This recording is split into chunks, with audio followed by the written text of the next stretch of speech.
अंजना सिंह अपनी बेटी अदिति के साथ बहुत मस्ती करती हैं। ये कह लीजिए दोनों एक दूसरे की जान है, सहारा है जीने की।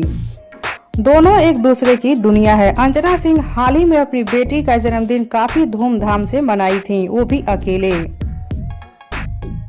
इस वीडियो में आप सब देख सकते हैं। इस वीडियो में कहीं भी आप लोगों के अदिति के पापा यश कुमार दिखाई नहीं देंगे, क्योंकि यश कुमार अदिति के जन्मदिन में गए ही नहीं थे।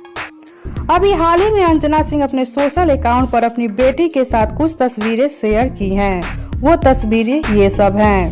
दोनों माँ बेटी एक जैसा ड्रेस पहनी है।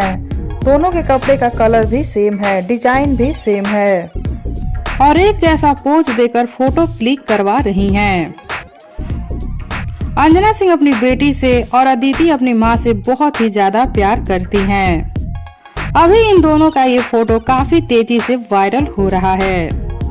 तो आप सबको कैसा लगा अंजना और अदिति का ये फोटो, बताइए हमें नीचे कमेंट बॉक्स में। साथ ही वीडियो को लाइक कर लीजिए, चैनल को सब्सक्राइब कर लीजिए। वीडियो पसंद आया हो तो इसे ज्यादा से ज्यादा शेयर कीजिए।